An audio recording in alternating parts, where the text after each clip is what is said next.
What's going on, everybody?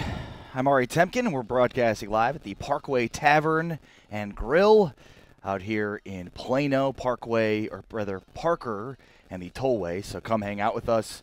I'm here all week talking Cowboys. Plus, if you come by, I'll probably hook you up with a drink or something. Plus, also, we've got an event invite for a free appetizer. So come dine in to the Parkway Tavern and Grill and get a free appetizer when you come check this place out. Really cool place. Really great spot just off the tollway, basically on the frontage road between Parker and Park. So come on out. I'll be out here all week broadcasting live. But today we've got a win to talk about. So let's get right into it. Broadcasting live across the Dallas Cowboys America's team page. Shout out to everybody on the Dallas Cowboys America's team. Everybody hit the share button. Post your comments, hit your thoughts. Again, a reminder, I'm broadcasting live across all these different platforms and pages. Quickest way to get in touch with me is through the Phantom page at facebook.com/WatchPhantom. Okay, is there bad audio? Is it still, hit me up in the comments. It looks like some people are saying bad audio. Let me know if that's still the case. Curtis Stark's in the house. Robert Cart, Tammy Carr. Marcus Turner gives me the thumbs up. Curtis Stark says, so we're going to bring back Bryce Butler. Who will we cut? Yeah, that was the interesting thing to come out of the game last night afterwards was the Cowboys' apparent interest in Bryce Butler, and then there's reports out today that it's happening. And Curtis, your answer is as good as mine. Diego Maestas says the same thing. Like, Bryce Butler's coming back?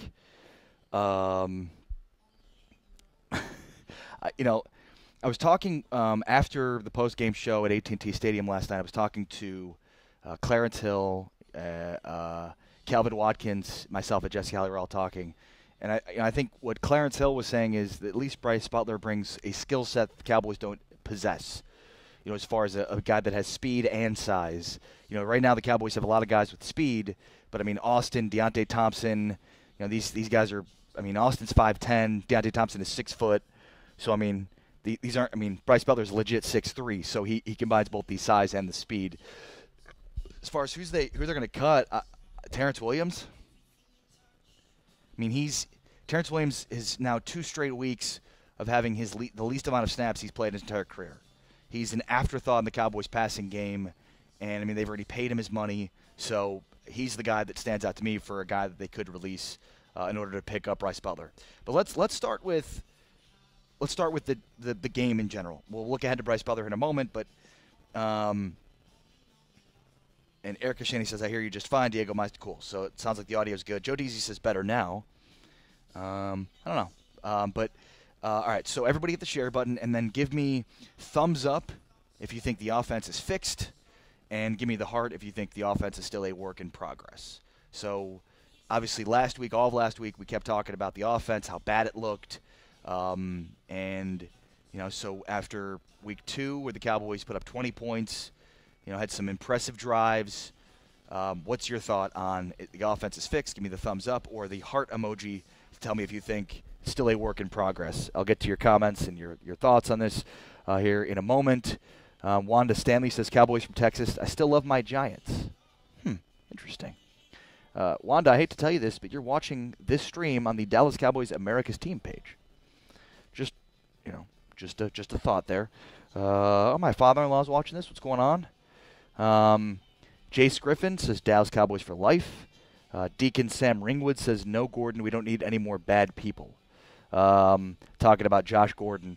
I heard from the Cowboys, from people that know, I'll say this. I heard from people that know they have no interest whatsoever in Josh Gordon. And I think it's multiple. There's multiple reasons for it. I think the Browns finally cut him because he was consistently late for meetings. Maybe they felt like he was just never on time for meetings. I don't know. I think Gordon possesses an unbelievable skill set, and obviously the Browns are willing to hold on to that even despite all the issues he's had. But he hasn't signed yet, right? So that's sort of alarming considering how good he is. Walt Chisholm in the house. Walt Chisholm, what's going on? Walt does fantastic work. I know we've been trying to catch up on the Best for Business, Walt, but he says he's coming to see me tomorrow. Awesome. So we could talk about Best for Business and Phantom and all that good stuff. But everybody come on out to Parkway Tavern and Grill out here between Park and Park, between Park and Parker off of the tollway, right off the tollway. Right behind Whiskey Cake, right off the tollway here in Plano. All right, give me your comments, your thoughts, your questions after the Cowboys Week 2 victory, a 20-13 win, a dominant defensive performance again. The Cowboys only gave up 3 points through the majority of the game. They gave up 10 points in garbage time, basically.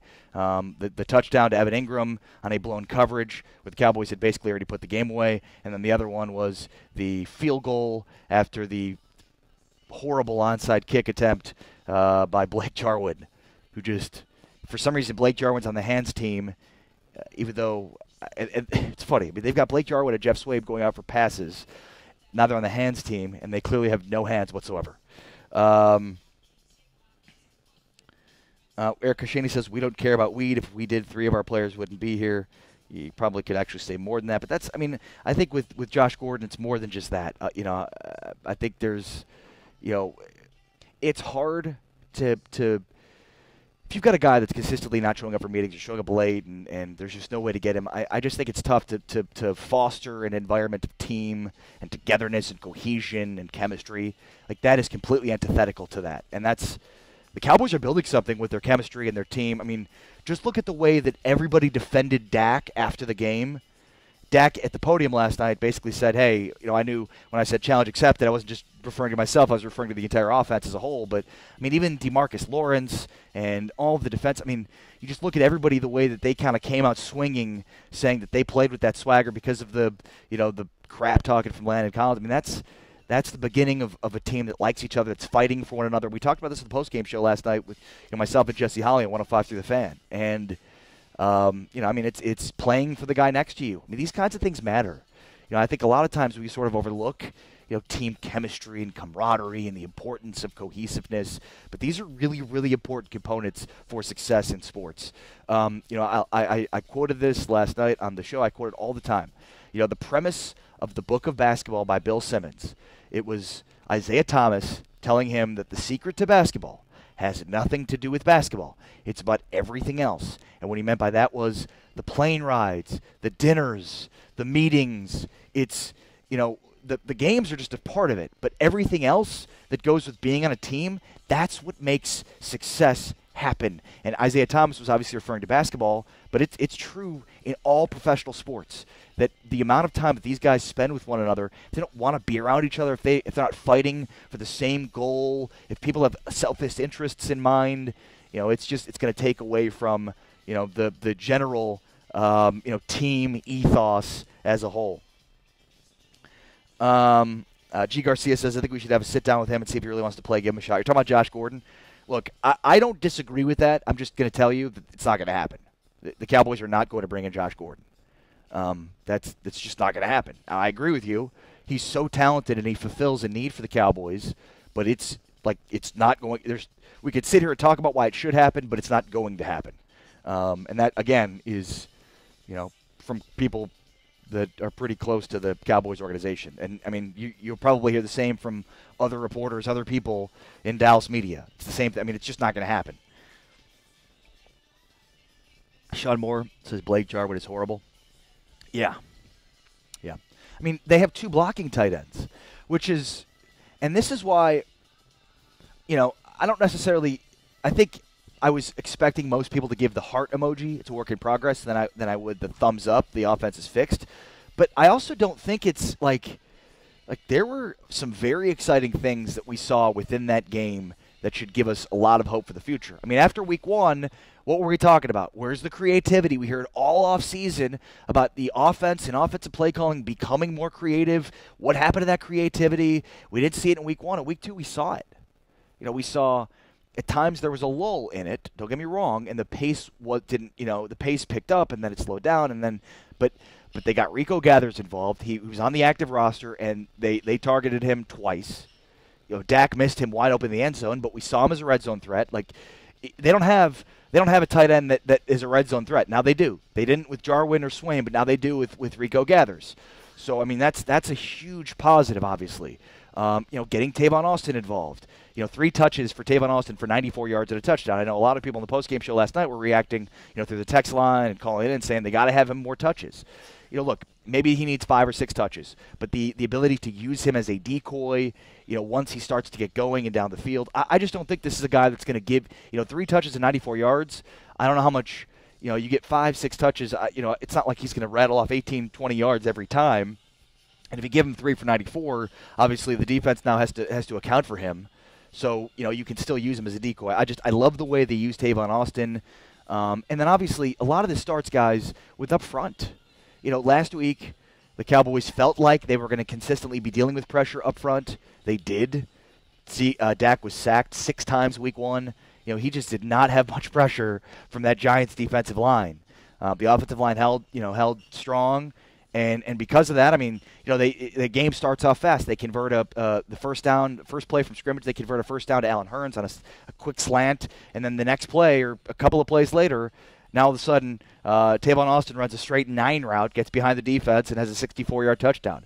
But that all happens, 1, because Dak has time to throw, and he's comfortable in the pocket now. He knows he's got the time, and 2, Janoris Jenkins was supposed to be their best quarter, and it's inexplicable.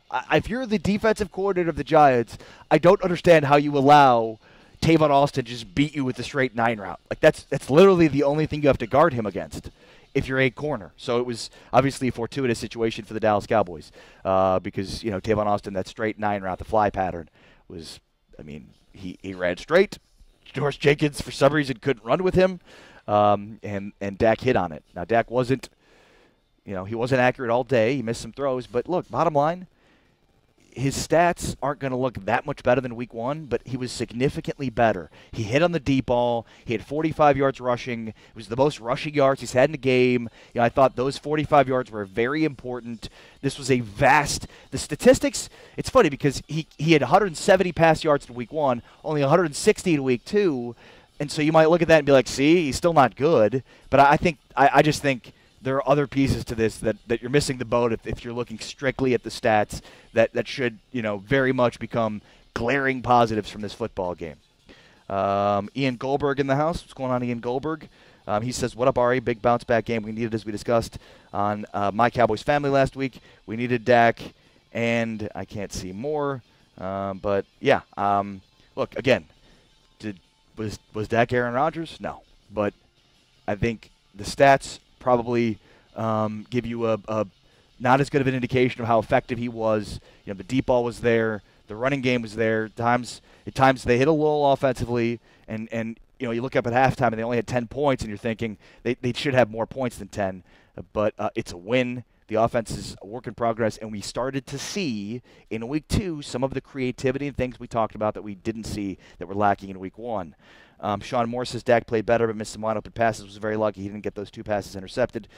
Yeah, look, and I talked about this in the postgame show last night. Aaron Rodgers, before he beat the Bears last week on Sunday Night Football, he threw should have been completely intercepted by Kyle Fuller pass. Like, Kyle Fuller dropped about as easy as a pick as you'll get. That's Aaron Rodgers. Now, I'm not comparing Dak to Aaron, but yeah, on that drive that put the game away for the Cowboys, where it was a 14-play, 8-minute drive.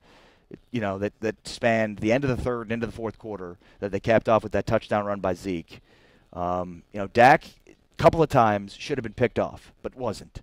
And that's, look, should have, would have, could have, right? Like, if my aunt had an extra appendage, she'd be my uncle. So a lot of should haves, but didn't. And again, it's if it's not B.W. Webb, maybe it's interception, but it's not. And in this case, it saved the Cowboys. And, same thing happened with Aaron Rodgers last week against the Bears, where Kyle Fuller drops a, should have been interception that would have ended the game for the Bears. Instead, the pick is dropped and Rodgers scores and wins the game for the Packers. So sometimes that's the difference between winning and losing.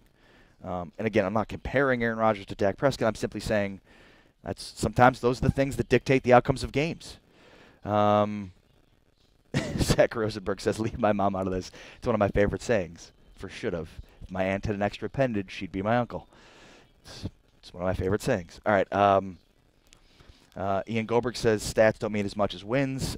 Erica Colston says our defense played a hell of a game. It's not Dak. He had many good plays. Yeah, so that's what I'm asking you to either comment or hit the thumbs up if you think, hey, the offense is fixed, all the issues from week 1, we're good to go moving forward, or give me the heart emoji if you think offense is still a work in progress. You liked what you saw, but still a long way away from becoming a championship caliber offense. Let me know what you think. G. Garcia says, I'm out, gotta go, guys. Why are you leaving so soon, G? What happened, buddy?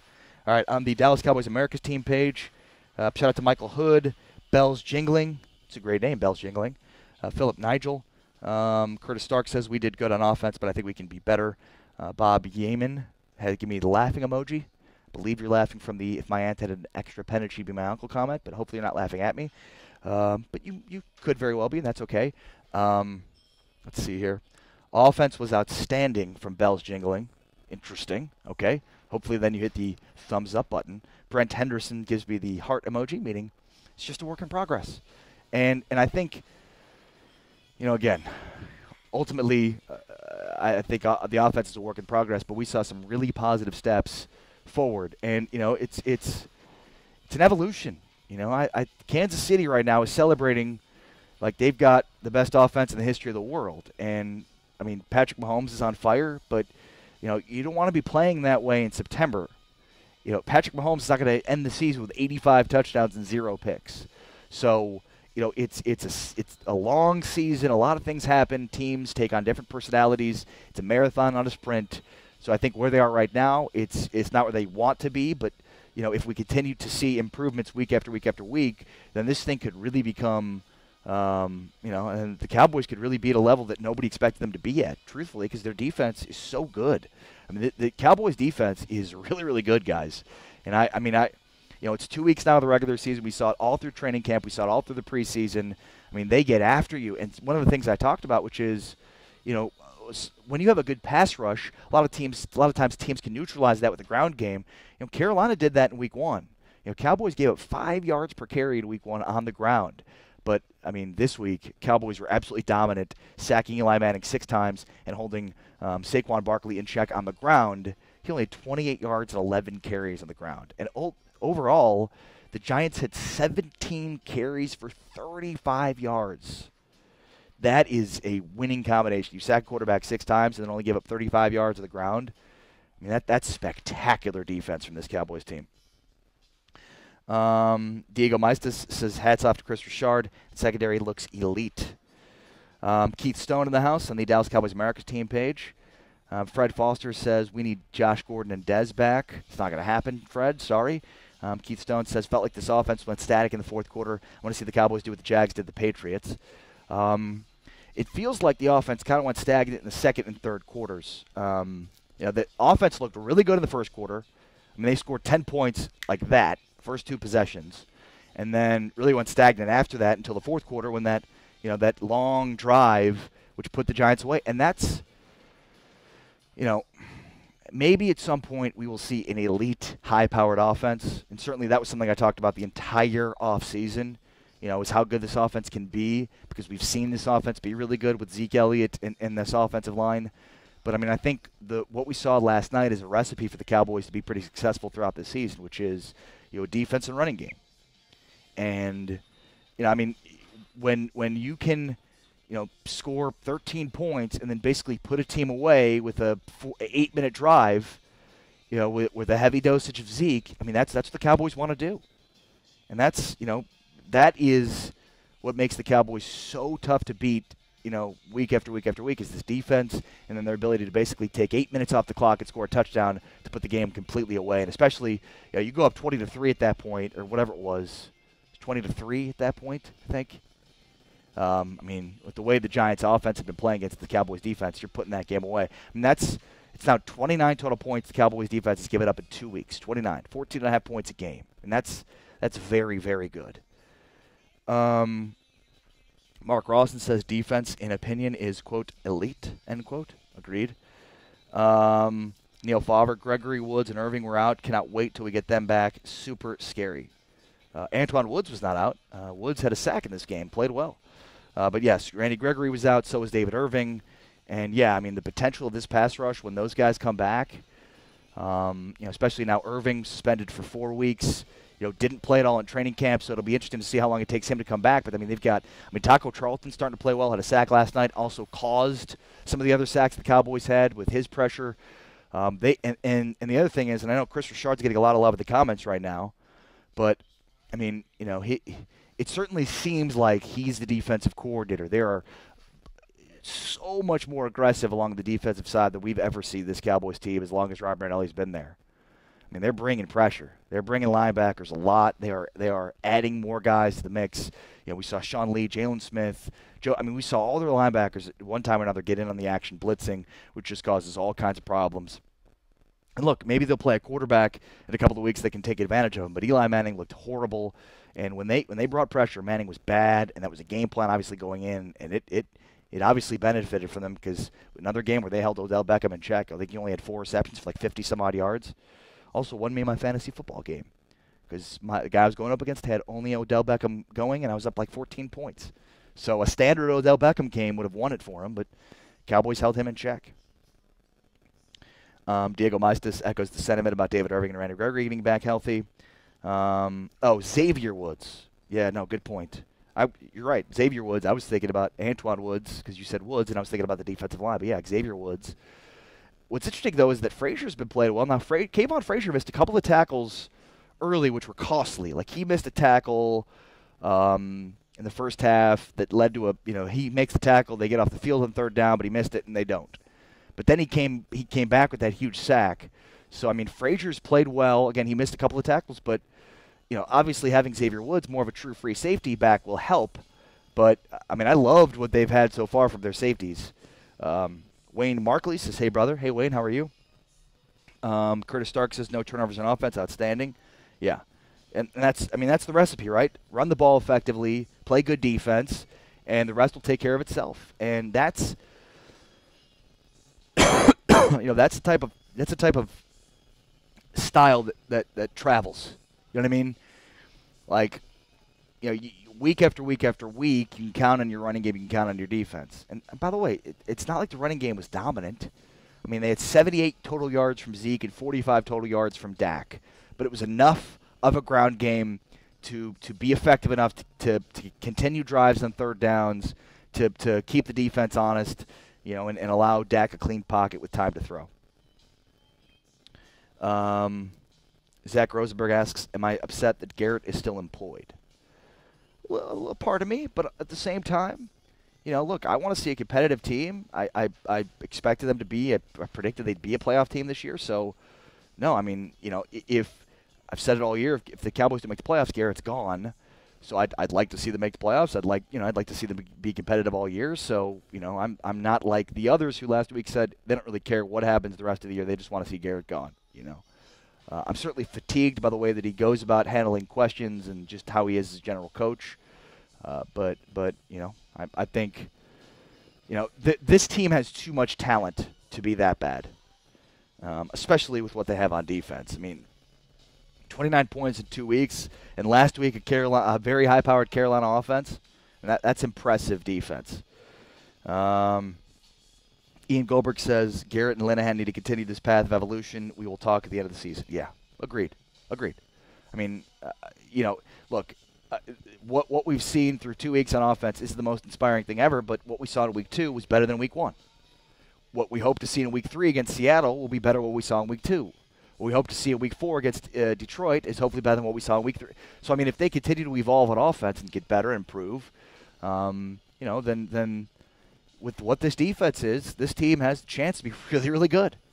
But obviously, it's dependent upon their offense continuing to play as well or continuing to evolve, I'll say. All right, let's see here. What else we got? Wayne Markley says Josh Gordon. I mentioned this earlier. We can argue about whether or not it should happen. Ultimately, it's not going to happen. Again, this is from pretty, a guy that would know. This is from people that would know. And look, I'm not the only one saying that. There are multiple reports out there that say there's no interest. The Cowboys have no interest in him. But they're not interested. They're not going to sign him. We can argue whether or not they should, but it's not going to happen. Ryan Ariano is in the house. He says, "What up, Ari? Solid win." Yeah.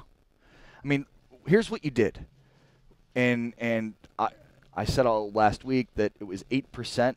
You make the playoffs 8% of the time when you start 0-2. Then Mike Fisher on the pregame show yesterday said it's 12%. So I'm not really sure if it's basically between 8 and 12%, but we can just go with 12 for the sake of argument. But I mean, you pretty much knocked the Giants out of the playoffs and out of the division race. I mean, that's basically what happened with the win last night. The Giants now 0-2, an 88% chance that they miss the playoffs based on the analytics of teams that start 0-2 in the modern era of the NFL. So I mean, obviously, there's still a 12% chance they could, but Eli, I mean, the biggest. This Sam Darnold, Saquon Barkley thing is going, like, Jets fans, and I know Zach's a Jets fan, like, this is going to be, you're going to be able to hang this over the head of Giants fans forever. The Giants had a chance to draft their future quarterback at Sam Darnold, and they didn't. They went with the washed-up Eli Manning and then got him a running back, and Eli's bad. I mean, Eli is bad. The offensive line is bad. So it wasn't enough that they passed on Sam Darnold, but now the Jets have him, and he looks great. So it just worked out perfectly for Jets fans and Cowboys fans and the rest of the NFC East, because the Giants should have Sam Darnold. Instead, they drafted Barkley, and they were banking on Eli Manning, and he looked bad last night. He's old. They have a bad offensive line. They've got all kinds of weapons. The problem is they don't have the quarterback of the offensive line to utilize them, and the Giants are bad. There's just nothing else to say about it. That critical Broncos fan of the house says the team has some holes, and I don't see them better at this time. Like to see them against the Eagles. Yeah, I mean, look, what do we think of the holes right now? There's probably still some holes in their passing offense. We're still not completely convinced about their passing offense, though it played significantly better in week 2. I don't know that there's a hole in their running offense, despite the fact that Zeke only had 78 total yards. I mean, where are the other holes in this team? I'm trying to think. Certainly the majority of the holes on this roster are on offense, but trying to think where they are specifically.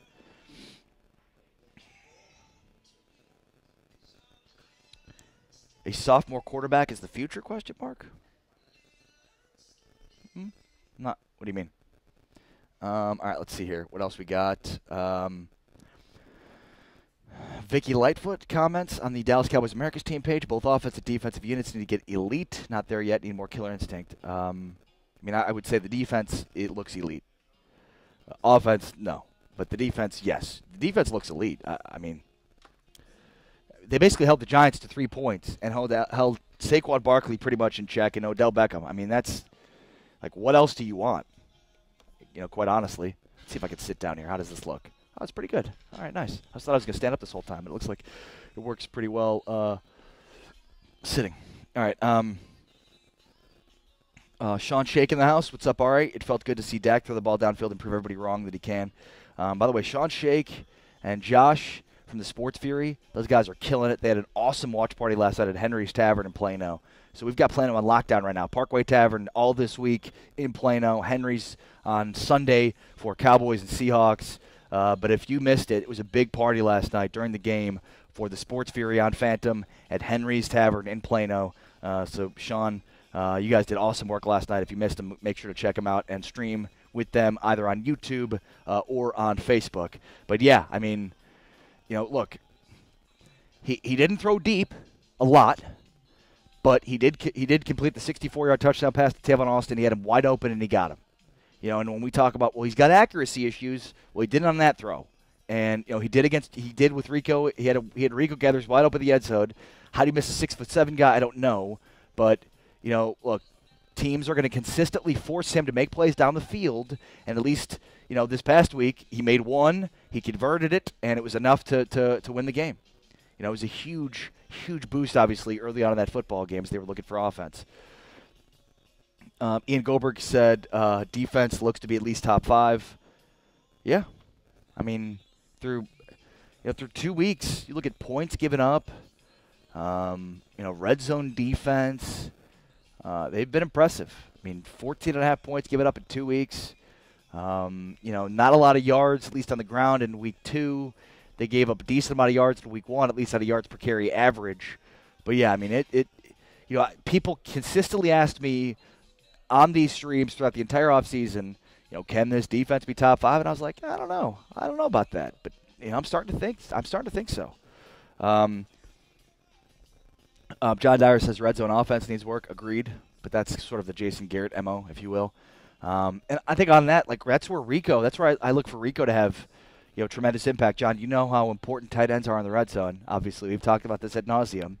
But I think having a guy like Rico at 6'7" in the red zone, the more he evolves within that offense, the better off the Cowboys are going to be, obviously. Sean Shake says missing Rico probably comes from them not playing much together in games, no chemistry. Yeah. Also probably Dak's inconsistent accuracy, too. That was probably a factor. But, yeah, I agree. I mean, that's the first game of Rico Gather's career.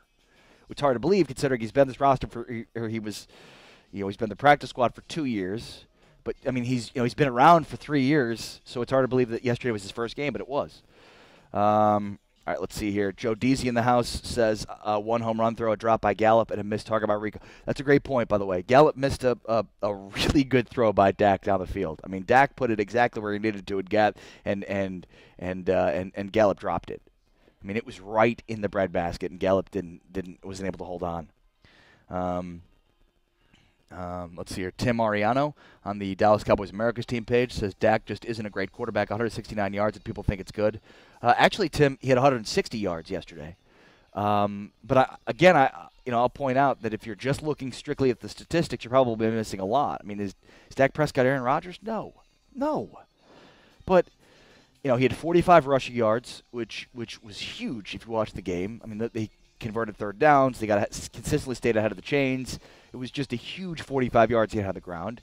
And I mean, it wasn't just the 160 yards passing he had. It was the deep ball, the 64-yard completion he had to Tavon Austin. I mean, he hit that. The Gallup drop. I mean, there were some yards left on the field. Again, is Dak Prescott Aaron Rodgers? No.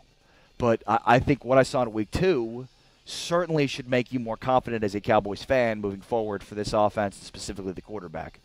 All right, hit the share button. I'm Ari Temkin, broadcasting live on Phantom, the New World Order of Sports Media. A reminder that I'm streaming across multiple pages and platforms, so if you'd like to have me read your comments as quickly as possible, I will try to get to all of them as quickly as I can.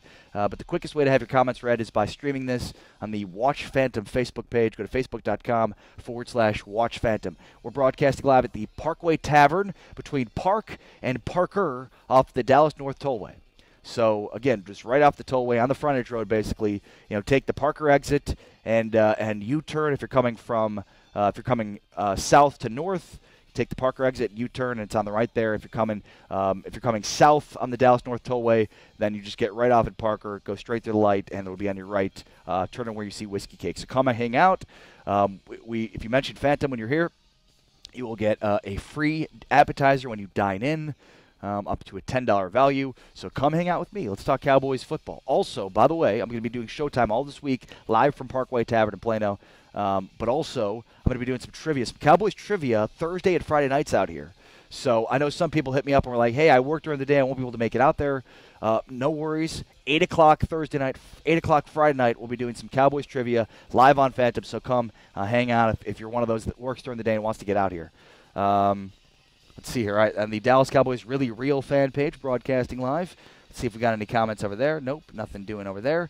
Let me just kind of scroll through all these pages and try and see what everybody is saying. Dallas Cowboys Report is another one of our partners here at Phantom. Make sure to go like the Dallas Cowboys Report page.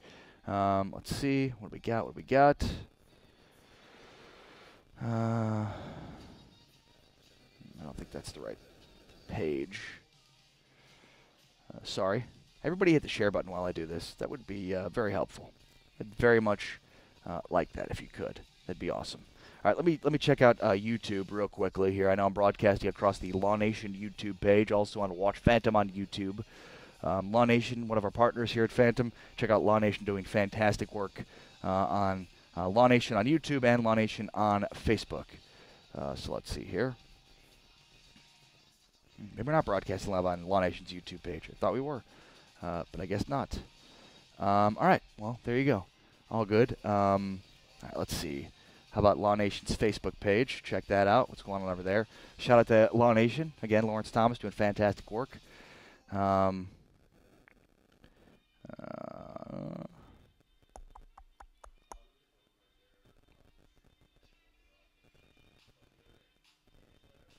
all right. Todd the Cutright says, how effective do you think the pass rush will be against Wilson next week?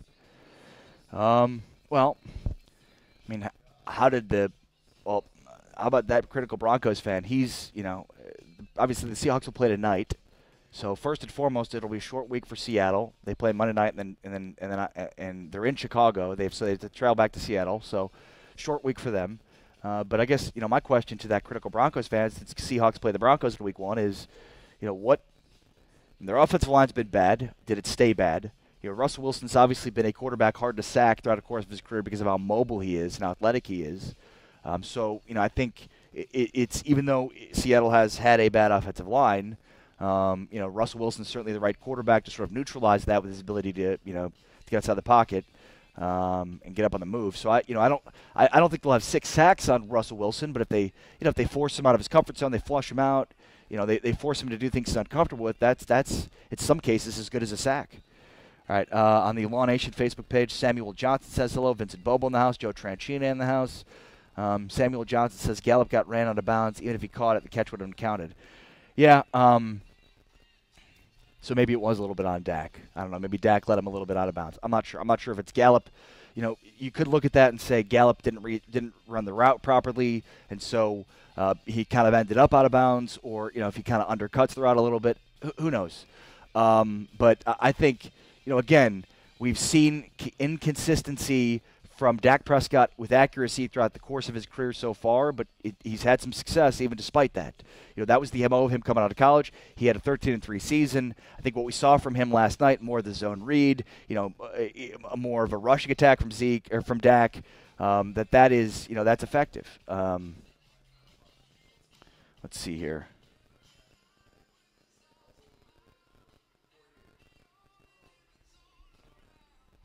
Hoping the video's working for everybody. That critical Broncos fan saying it's not working for everybody. Chris Bennett in the house. What up, CB?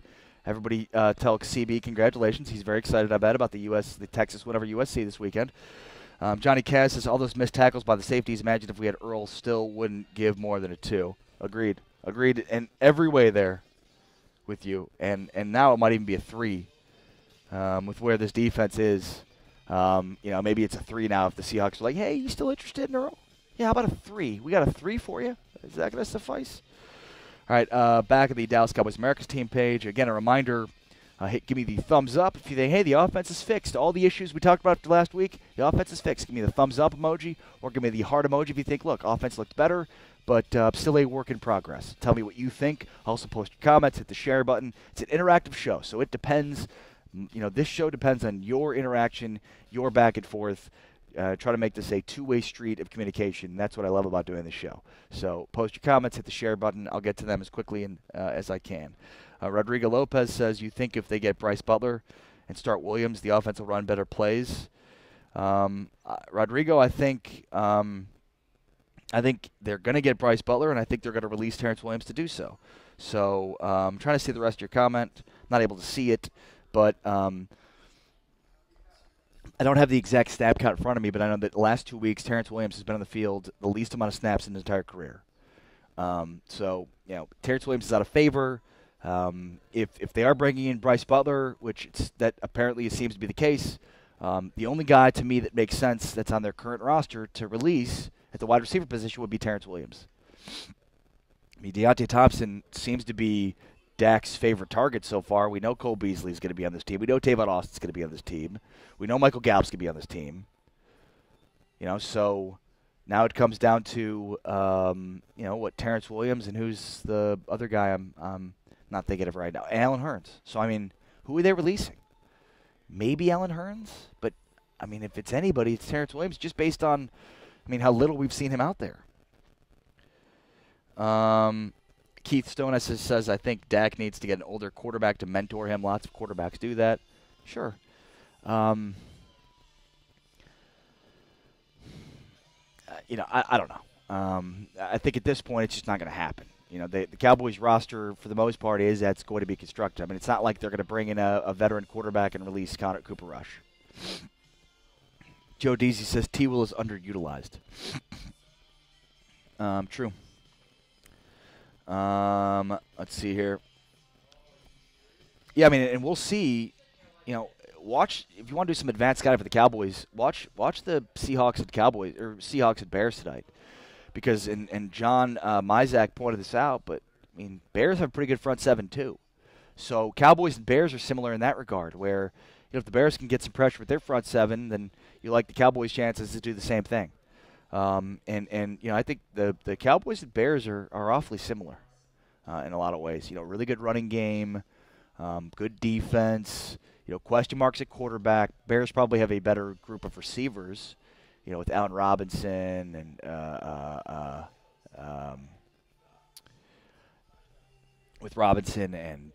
Anthony Miller, who was drafted before Gallup, and Trey Burton at tight end. I mean, they've got better weapons. Tariq Cohen as a pass catcher in the backfield, but now G. Garcia says he's back. What's up, G? Welcome back. By the way, I talked to your wife about the Mexican restaurant she works at, so just waiting to hear back from her. Brian Walker wants to know if there's any return date on Frederick. I would just say forget about Travis Frederick until we start to hear positive things. Look, we spoke with Travis Frederick in the locker room last week. He didn't seem to be any closer to returning. He still seemed to be in that first stage, which goes slow. Again, I complained. I thought the Cowboys should have put him on short-term IR, and then you just forget about him for the first 8 weeks of the season, because I just don't think we're going to see him before the first 8 weeks of the season, at least. So I would just say until we start to hear that Frederick is, he's in that final stage and they think he might be ready. Because here's the thing, like right now, he's still dealing with, this is the way that he describes it, right? Like people that deal with this disease, like their faculties, feeling, ability to move, all those kinds of things because of the nervous system, like you hit this downslope. And, he caught it not as at the bottom of the downslope, where for a lot of people now they can't walk or get up. They caught it in the middle, but he still has to work his way back up to the major start. And then once he gets there, now it's about getting back in football shape. So, like the first things first is he has to get back. He's just trying to get back to where he was, like, normal, where he's, has full feeling, and because he's still dealing with numbness. He's still trying to work his way back up this downslope. So again, he wasn't fully down as far as complete attack of the nervous system, but he was halfway down. That now, that's where the process is, just trying to work his way back up to have feeling, and those kinds of things. So again, I just think Frederick, what he's dealing with, just don't expect to see him back. Oh, and by the way, Joe Looney's playing well. He played really well. He's the best offensive lineman in Week 1, and held up strong again in Week 2 because the offensive line played significantly better in Week 2, obviously. G. Garcia says, how's the menu there? High prices? You're talking about Parkway Tavern? Absolutely not high prices. They've got a fantastic menu, great wings. It's a great menu. And again, if you come hang out with me here at Parkway Tavern and Grill in Plano between Park and Parker, which, gee, I know you're not too far away. In fact, I think, gee, all you need to do is hop on the Sam Rayburn Tollway. Take that till you get to the Dallas Northwest Tollway, or Dallas North Tollway. Take that south, and a few exits, you're going to hit Park, or you get off, and you're right there. But great menu. Come hang out. We're here all week. And again, if you do come out, you can get a free appetizer when you dine in up to $10. So come out for lunch, get an appetizer and a meal, and you're going to get a free appetizer here at Parkway Tavern and Grill between Park and Parker off the Dallas North Tollway. Let's see here. T. Will can be the Cowboys' Amari Toomer. I don't know about that. Look, Terrence Williams has gone completely out of favor with the Cowboys. I don't know if that has to do with his skill set or if it has to do with, his what's happened to him this offseason with the off-the-field stuff. I think it's probably more like Cowboys, they're fine with the off-the-field stuff. Like, I don't think they have issues with that whatsoever. The fact that he's playing less and less, like, it says they're just not confident in his ability. And I mean, again, I just don't think that Jason Garrett is trying to sabotage his own offense. If guys can become important roles on this team, he's going to find those roles for them. And if they're not, then maybe that's what they are. Sean Moore says he's out. Catch me tomorrow. Peace out, brother. Sean Henry says hello. I trade one Sean for the other. Hello, Sean Henry. How are you? Let's see here. Great menu. RPO was very good first quarter. Then seems like we just went away with what was working. Yeah, I mean, I'll have to see what happens. What is it, tomorrow when the All-22 comes out and see what it looks like. But, yeah, I mean, the offense looked really, really good early on, went stagnant second and third quarters, and then, I wouldn't say picked up in a major way in the fourth quarter, but obviously the most impressive drive of the entire game was that 14-play, 8-minute drive that basically salted the game away for the Cowboys. And that's, those are the drives, like that's the type of drive you want to see in the fourth quarter. I mean, when you look at the way the game played out, you want to obviously hit your home runs early in the game and then slow down the game on offense later on when you have a lead. And that's what the Cowboys did, right? Like they had some high-powered offense in that first quarter. Hit the big play. They hit the home run with the 64-yard touchdown of Tavon Austin, and then later on, you don't want short drives. Okay, some teams do. Obviously, you want drives that score. It doesn't really matter how short they are, but the Cowboys, by design, want to have long, sustained drives, especially late in the game when they have a lead. Sean Henry says, how's that first win feel? How do you think it feels, man? How does it feel for you? Brian Walker says, who is better food, Parkway Tavern or the Irishman Pub? It's a great question. Both different styles of menu, both different types of food. Irishman, I thought, had, a different variety.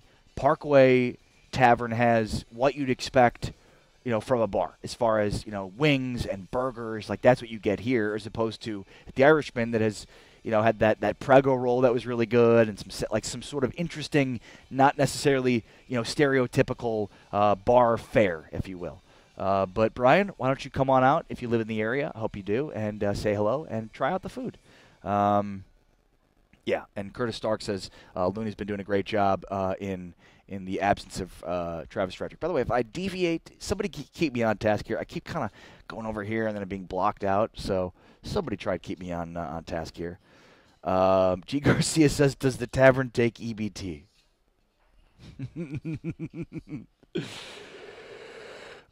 Brian Walker says, need to get Zeke involved more in the passing game. Also need to feed him more. Yeah.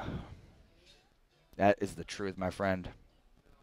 Dusty Brandon, as good as our defense is playing, which would be great, a top 5 D this year, Earl can wait one more. Yeah. Look, I was never giving up a first-round pick for Earl Thomas. I wasn't happy to give up a second-round pick, but I was willing to. I think there's going to be a game or two where people are going to be like, see, if they only had Earl Thomas, it's going to happen. I mean, but for now, this defense is so good. The safeties have been playing well, but the defense, especially that front seven, it's dominating. This is as good of a defense and as good of a front seven as we've seen for the Cowboys in a long, long time, probably since Wade Phillips was here.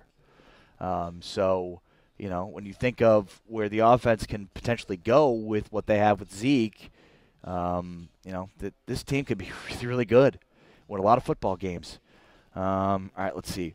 I want to get back to Brian Walker's point about getting Zeke more involved in the passing game. I agree. Zeke had 17 carries and 5 receptions. Saquon Barkley had 11 carries for 28 yards, but had 14 receptions. And if you watch the game, you think, Barkley made a difference for that Giants offense. So he only had 11 carries for 28 yards, and he still made a significant difference in the offense because of what he did in the passing game. So, Brian, I completely agree with you. Like, they need to get Zeke more involved in the passing game and not on third down. It's funny. Passing to your running back at early down situations is the most effective play call in the NFL. Statistically speaking, it has the highest success rate of any play call. Passing to your running back on early downs. Passing to your running back on third down is the most ineffective play call in the NFL. It has the least success rate because defenses, obviously it's called loud and third and long. Defenses want to keep everything in front, so it has a very limited success rate. You basically have to break a tackle and sometimes 2 tackles in order to make it work. And of the 5 receptions Zeke had, I want to say 2 or 3 of them were third down throwaway kind of receptions. So I agree. It's going to be something I'm going to be complaining about until we see more of it.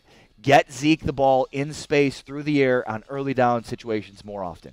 They have to do it.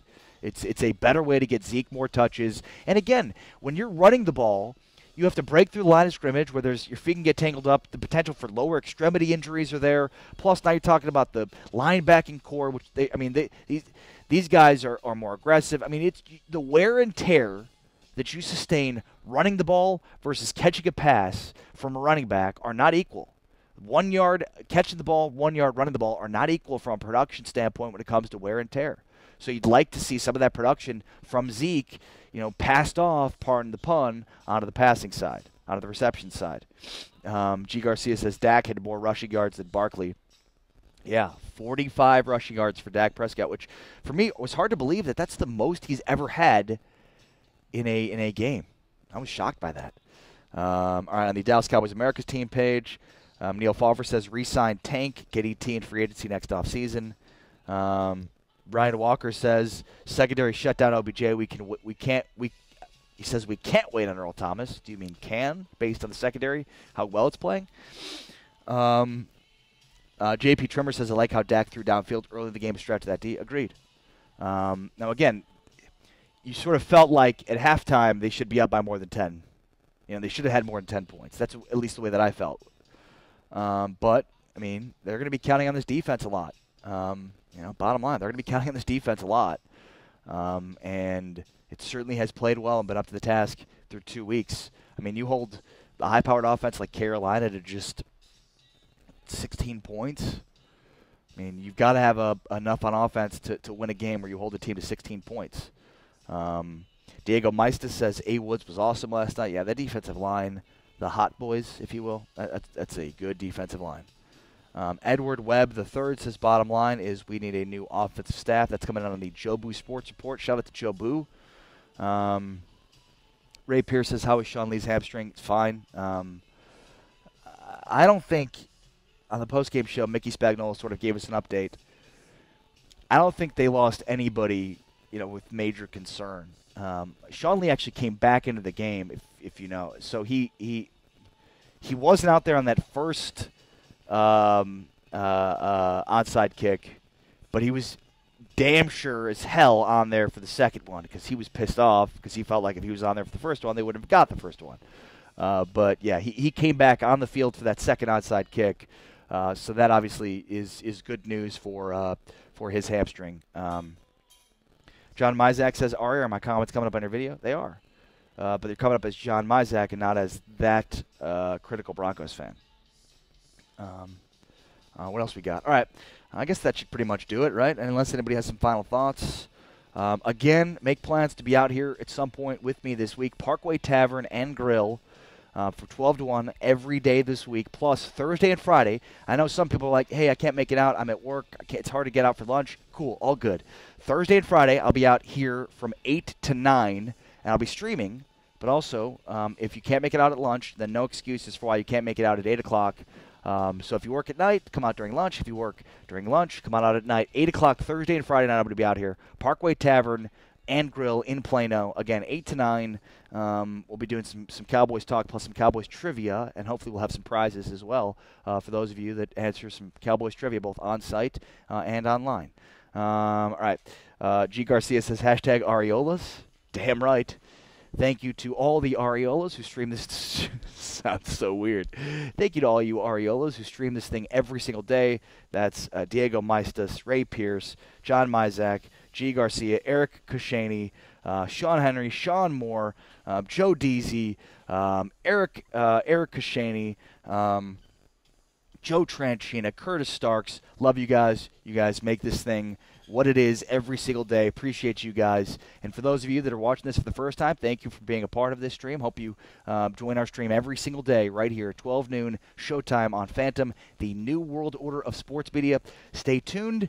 Noon o'clock with TJ Carpenter's coming up next. But for now, I'm out. Peace.